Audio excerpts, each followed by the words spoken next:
Vamos olhar para alguns pontos que dominam a atualidade. Tomás, muito boa noite. Começamos então com esta estratégia de prevenção do coronavírus. Assistimos nesta semana uma espécie de recuo das medidas outrora reforçadas para o combate a esta doença. Que mensagem estará o Governo a tentar fazer passar? Boa noite, Gersilde. Com efeito, houve este anúncio de revisão do pacote original do decreto presidencial. Eu penso que esta revisão exprime que somos uma sociedade complexa, com grupos sociais de diferente estruturação social e econômica, e que, portanto, devem merecer uma abordagem específica, sob o risco de, como diz o próprio comunicado do Governo, se transformar a prevenção ao Covid em fonte de convulsões sociais e económicas. Isto chama a atenção para o facto de que, se estamos para implementar decisões de índole universal e global que trazem padrão, esse padrão deve ser moçambicanizado, deve ser localizado, sob o risco de a tentação da aplicação mecânica redundar em outros problemas. Já que falamos no último sexta-feira, Gersildo, sobre a questão, por exemplo, dos mototáxis e das bicicletas. Dizíamos que provavelmente, sendo que este grupo e outros grupos sociais não têm outra forma de ganhar o pão de cada dia, e o Estado não pode prover por eles, deveria procurar uma forma de, não desmantelando a prevenção do Covid-19, encontrar uma forma também de não transformar este combate em fonte de convulsões e de fome. Creio que foi um pouco nesse espírito que houve essa revisão do pacote. Agora, uma das mais recentes medidas anunciadas é o uso obrigatório da máscara, num cenário de total carência deste material. Sim. É legítimo que o Governo recomende à população a recorrer a máscaras artesanais ou adaptadas para prevenir-se da pandemia? A questão das máscaras também é crucial, porque se é um relaxamento em relação ao distanciamento social ou físico, é preciso que se reforce a outra parte, que é a proteção com a máscara. Ora, a máscara não pode ser qualquer pano, qualquer capulana, como aparentemente se apregoa. Já houve muita informação do OMS em como há técnicas próprias para fazer a máscara, sob o risco de mascararmos o problema. Sim. E, portanto, é um desafio muito importante. Creio que há de haver uma forma de as autoridades sanitárias demonstrarem pela televisão, pela rádio, as formas adequadas de fazer a máscara, para que não seja qualquer farrapo que a gente tapa a boca, o nariz, pensar que estamos a prevenir quando não estamos a prevenir. Então, é um desafio muito importante, porque é sempre a questão de aquilo que é decisão tomada pode ou não aplicar-se no contexto moçambicano. Então, é preciso que haja uma forma de educação das pessoas, de forma massiva, sobre como é que se faz uma máscara que seja efetiva, e não qualquer pano que as pessoas cortam e tapam o nariz, porque pode ser, de facto, uma falsa proteção. Até porque o relaxamento sobre o número de utentes dos autocarros já não é apenas um terço do espaço, mas um pouco mais, quer dizer que, de facto, há, digamos que, alguma desistência no rigor. Se desiste no rigor em termos de distanciamento físico, é preciso que haja reforço em termos de como é que se faz a máscara, onde é que está a máscara e qual é a forma adequada de adquirir.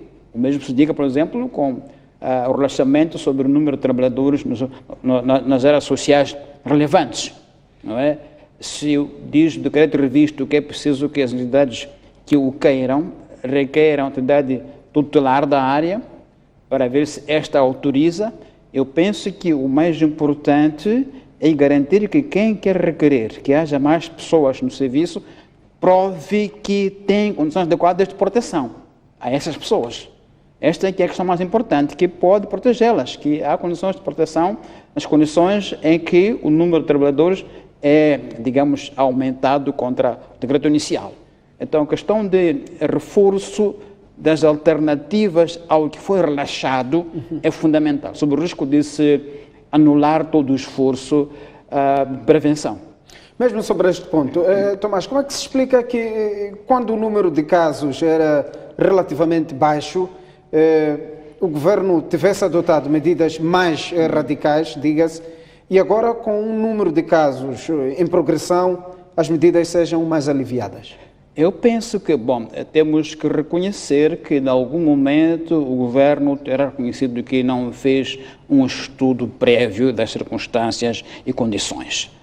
E, quando ouviu o clamor das populações que diziam que não tem outra forma de sobrevivência, não teve outra saída senão esta. Portanto, é um risco dar a ideia de que estamos relaxados. É um risco. É preciso que a informação seja bem colocada, porque não estamos relaxados, não é verdade. Pelo contrário, o risco ainda está lá. Então, este alívio de medidas, como eu digo, deve ser compensado com outras medidas severas, como, por exemplo, as máscaras. E que os serviços onde as pessoas podem aumentar o número de trabalhadores devem garantir que há condições de segurança adequadas, sob o risco de anular todo o esforço. Até porque os números que nós temos agora confirmados, quando ocorreu a detecção dos 5 casos em Palma, foi quase fortuitamente. Quer dizer que alguém que esteve lá em Palma, apareceu em Maputo, acusou positivo. E ali foi a equipa de saúde para Palma. Podemos pôr a hipótese, quantos casos daqueles haverá no país? Que não sabemos. Nas grandes empresas, nas empresas do carvão, em Tete, ou sei lá, nas empresas do Rubi, depois. Portanto, este número, eu repito, é um número que não nos deve relaxar, porque não estamos a fazer testagem massiva. Ainda não estamos a fazê-lo. E parece que este, de facto, é o método mais fiável, é a percentagem de pessoas testadas, que nos pode dar uma segurança. E aqui onde está a teia. E esta pessoa foi alvo ou vítima de uma contaminação ou infecção local. Sim. Essa pessoa já está fora do país. Fora. Portanto, há aqui uma rede... De facto, e o outro ponto é este, a capacidade efetiva de fiscalizar e garantir que quem está de quarentena obrigatória cumpre essa medida. Não sei se nós, como Estado, como instituições públicas, estamos realmente a garantir que todos os que têm obrigação de quarentena estão confinados em suas casas. Eu vi, por exemplo, ontem na RTP em Portugal, a polícia andar nas casas para ver se as pessoas estão lá em casa ou não estão lá em casa. Veja até quando as coisas são feitas. Quer dizer, vai a polícia casa a casa, porque tem a numeração das casas dos que devem estar em casa de forma obrigatória. E a polícia vai bater a porta para ver se a pessoa está lá dentro de casa ou não e se está, de facto, com a máscara para proteger a família toda à volta dele. Então, é um problema de saúde complexo para o seu controle, para o qual, certamente, não temos todos os recursos necessários, mas aqueles disponíveis devem ser usados à exaustão, sob o risco de anular-se o esforço que se faz até agora. Temos o Estado a absorver a maior massa laboral. Que medidas é que devem ser levadas a cabo para evitar com que grande parte dos trabalhadores, por exemplo, faça-se as experiências, aos grandes centros de concentração? As experiências, de facto, que nós temos, são de países com muito mais recursos do que o nosso, mas mostram que uma das saídas-chave é, de facto, o confinamento doméstico. É, de facto, ficar em casa. Não há outra solução mais eficaz do que essa. É ficar em casa. Mas ficar em casa implica ter recursos para abastecer-se durante um tempo prolongado, o que não é o caso de moçambicanos, na sua maioria. Então, temos estes grandes problemas, dilemas, porque os mecanismos que parecem os mais eficazes é mesmo esse, é ficar em casa. Mas ficar em casa implica ter recursos para se abastecer sem sair, ou sair o mínimo possível. Mas sabemos todos, aqui falamos que a população moçambicana, a sua maior parte, vive do informal, vive do dia a dia. Então, ficar em casa ainda é um luxo. Mas então, se isso não é possível, pelo menos aonde é possível, preciso que se reforce a segurança. Né? As pessoas devem assumir isso como um dever pessoal. Os mercados de Maputo, ainda continuam muito desorganizados.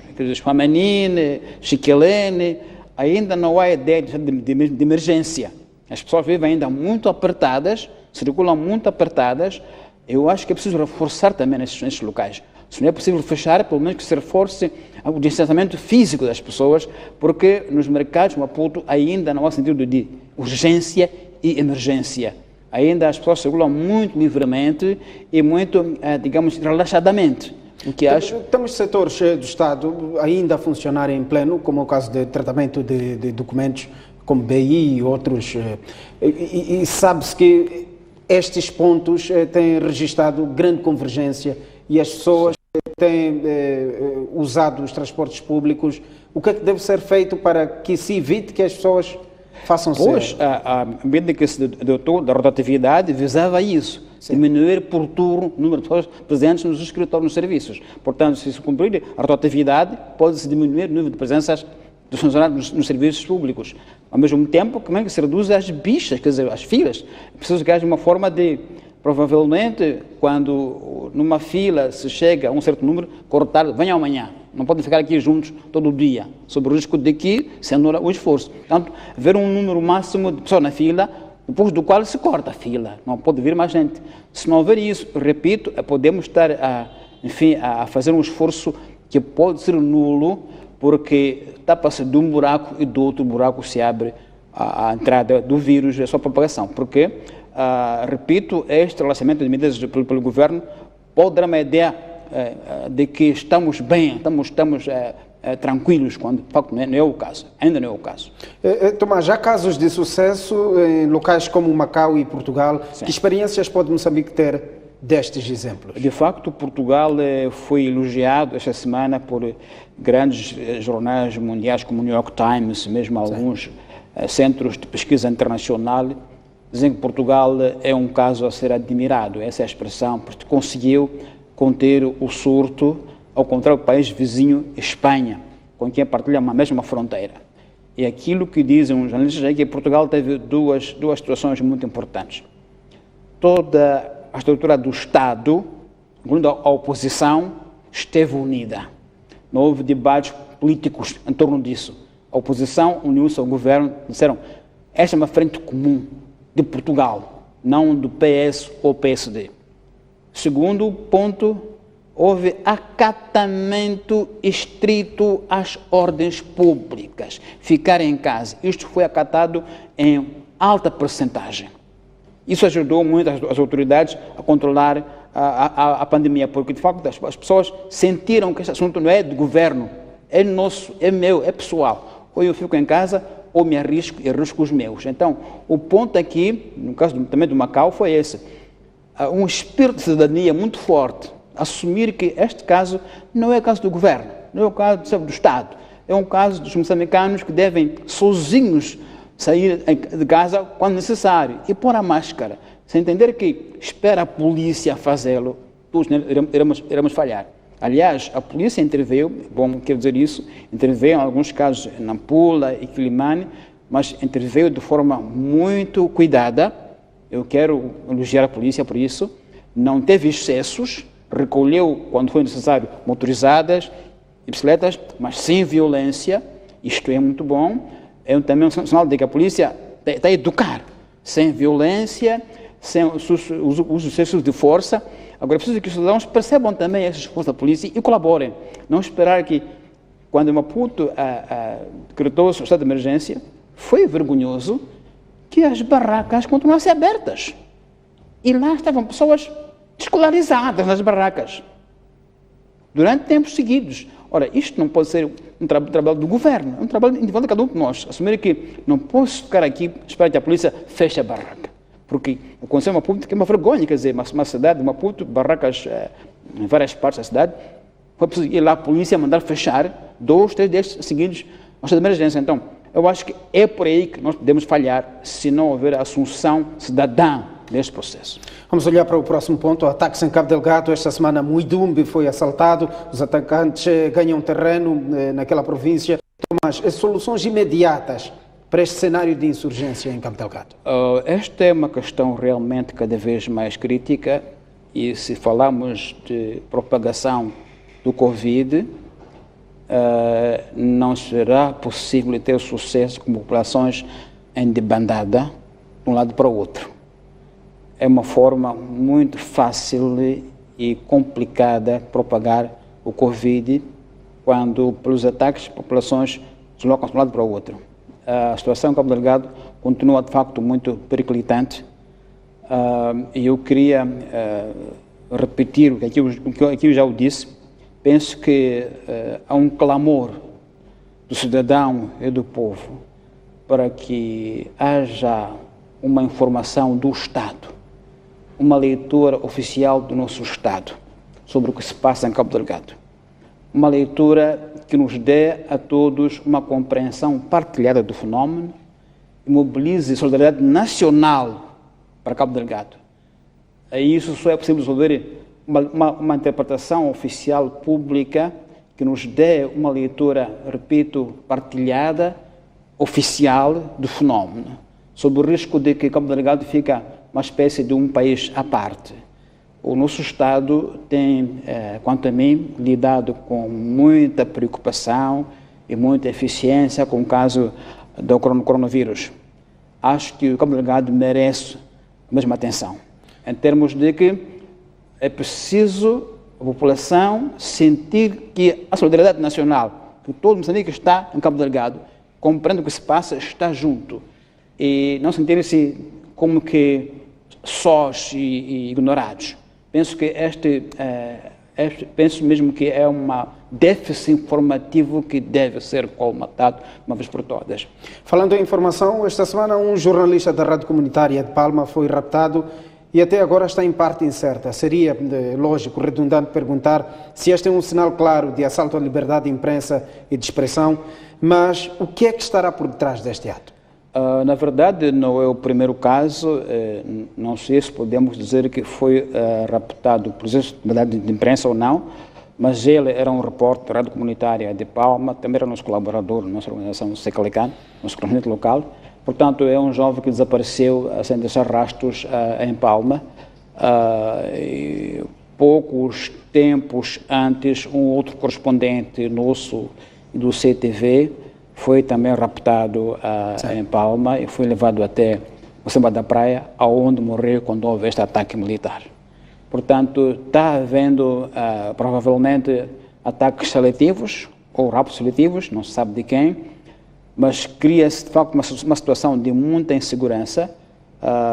Tenho informação ainda hoje que na Vila de Palma já há 2, 3 dias que há tiroteios à noite. Não se sabe bem vem de quem, mas há um clima de muito medo. E, portanto, o ponto é o seguinte: enquanto não temos uma informação oficial, estruturada, conduzida, que nos dê uma leitura partilhada do que se passa, o facto é que está a haver informações, digamos, repartidas, muita especulação, que pode, em vez de... Sim, há um género aqui de blackout parte do governo, do seu ponto de vista de fazer fluir a informação. Não, que comportamento é este? O que é que estará? Gersildo, eu acho que esse blackout, se existe como intenção, não há como prática. Ou seja, tudo o que ocorre nesses ataques é sabido, no mesmo dia, aliás. Por quê? Porque quer as vítimas, quer os atacantes publicam o que ocorre lá. Sim, a única fonte, das poucas fontes, é até o site dos próprios insurgentes. O que me parece, de facto, um grande déficit da nossa parte, não podermos ter uma informação que faça contrapeso a essas informações.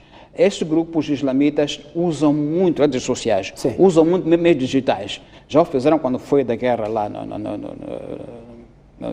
Médio Oriente ou na Ásia, em que punham pessoas em fila para decapitá-las, filmando esses cenários. E, portanto, o nosso Estado não se pode, digamos, não pode ignorar o facto de que estamos em época digital, onde a informação flui imediatamente.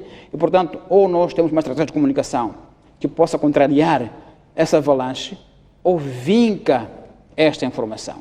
E, pior ainda, cria pânico desorientado e pânico que pode, por sua vez, piorar o conflito, porque as pessoas fogem de um lado para o outro. Como eu digo, se estamos em tempo do Covid-19, não há melhor forma de o expandir mais do que por pessoas de um lado para o outro, correndo sem destino, sem digamos, uma forma estruturada de os receber e os acolher. Então, eu acho que a situação como está agora, penso que há um clamor público muito forte de que precisamos de ter uma interpretação oficial do fenómeno para que nos mobilizemos todos para perceber como é que nos posicionamos no que se passa em Cabo Delgado. Penso que é uma lacuna informativa que deve ser preenchida, honestamente. Ainda hoje, os mídias internacionais, ainda hoje a RTP publicou uma matéria com fonte até o próprio site do Estado Islâmico, como se fosse cedência de imagens. Que risco é que isto tem, do ponto de vista de vertente de informação? Repara que estes grupos têm máquina de propaganda muito forte e podem inventar vídeos, inventar imagens e atribuir imagens a Moçambique quando vem do Congo ou do Somália, que é assim que eles fazem. O que eles querem é o seu nome ser falado, dar a impressão de que estão em todo lado. E, portanto, pode ser fake news, fake vídeos, que eles gravam onde é que gravam e dizem, isso é Moçambique. E como nós não temos como contrapor isso, isto anda por aí propagado. Então, não creio que seja sempre verdade que estes vídeos são de Moçambique. Atenção, podem ser vídeos muito bem fabricados, como já aconteceu, aliás, até aconteceu nós mesmo com uma televisão moçambicana, publicaram um vídeo falso desse, em que alguém reivindicava que é moçambicano, mas percebia-se que era um tom de linguagem e língua que não é moçambicano. Portanto, tem uma máquina de propaganda muito forte e usa meios digitais muito fortes para disseminar a ideia de que estão em todo lado e são muito fortes. E, portanto, os Estados devem estar preparados para também responder a essa avalanche informativa que cria, de facto, muito pânico e destabilização. Uma última pergunta sobre este tema. A ExxonMobil comunicou o adiamento do anúncio de decisão final de investimento. Estaríamos já perante o que já se temia, portanto, ataques a ameaçarem os negócios do Estado? Em parte sim, mas penso que neste caso pesa mais o contexto do mercado mundial de petróleo. A economia mundial está em estado de paralisação. Os grandes consumidores de petróleo, a China, a Coreia do Sul, estão paralisados e, portanto, a indústria petrolífera está paralisada. Ou seja, há muita acumulação agora de petróleo no mundo e o preço tende a baixar. Os mercados ressentem-se disso. E, portanto, a ExxonMobil não poderia, digamos, avançar a produzir estes combustíveis quando o mercado não está a recebê-los. Ou seja, este tipo de mercadorias não se produzem, depois se vendem. Não, primeiro se vendem, depois se produzem. Portanto, é preciso que se compre primeiro. Se o mercado não pode comprar, não se extrai. Portanto, é mais por aí do que pela insegurança de Cabo Delgado. Claro que a insegurança de Cabo Delgado dá uma imagem menos atrativa à região. Aliás, a agência de rating Fitch diz que Moçambique já deixou de ser um diamante brilhante por causa da insurgência em Cabo Delgado. Portanto, de algum modo, esta conflito em Cabo Delgado influencia sim, mas o fundo mais importante é o mercado mundial, que está, como se sabe, bloqueado pelo Covid, porque a economia mundial está paralisada. Enquanto os que consomem não reabrem a indústria, o petróleo não sai, logo não é vendido. Então é mais por aí do que pela questão militar em Cabo Delgado. Vamos olhar para o nosso último tema. A semana foi marcada pelo debate sobre o Orçamento de Estado. Dentre vários subcapítulos deste pacote, algo chama-nos a atenção: o duplicar da rúbrica das operações do Parlamento. Estamos a falar de mais de 2 mil milhões de meticais para a chamada reintegração do deputado.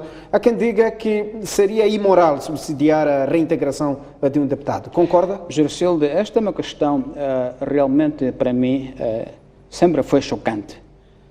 Ouvir dizer que um deputado, um cidadão moçambicano que concorreu por vontade para ocupar um posto público, no fim do mandato quer ser reintegrado. Aonde? Estava desintegrado na sociedade. É um debate que é uma prática que se prolonga já há muitas legislaturas, em que servidores públicos acabam um mandato ou um posto que ocuparam durante 10 anos, quer ser reintegrado na sociedade.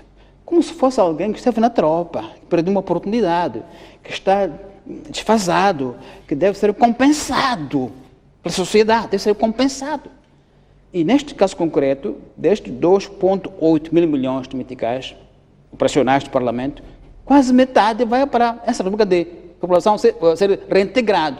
Ou seja, deputados da Assembleia da Legislatura anterior, alguns voltaram a essa legislatura, vão ser reintegrados. Na ordem quase de cada um 4 milhões de meticais de reintegração social. Eu acho que isso é um escândalo. Num país como o nosso, este é um escândalo. Nosso Parlamento deve dar sinais de solidariedade com a população moçambicana. Deve indicar que está em Moçambique. Eu acho que isso é inaceitável. Não se pode aceitar que deputados queiram ser reintegrados quando acabou o mandato. Como quem esteve no mato, como quem esteve na tropa. E em quantias muito altas. No Malau, houve agora um exemplo muito claro. O presidente malauiano, Mutharika, decidiu que o governo, a partir dele mesmo, corta um salário, 10% do salário, para reforçar os fundos de combate ao Covid-19. Malau é um país que não tem mais recursos de Moçambique, mas mostrou, ao nível do Estado, um ponto ético inegável. Eu acho que devemos discutir isso no nosso Parlamento. Não se pode viver num país sem recursos, quando os que são do povo, como se dizem, acham que têm que ser reintegrados quando acabou o mandato. Eu volto ao Parlamento, não é que está fora. Está no Parlamento. É reintegrado. E tem salário, além da reintegração. Eu repito, isto é um escândalo. Tomás, muito obrigado pela sua vinda ao jornal. Obrigado, senhor. Termina assim o espaço de comentários com Tomás Vieira Mário.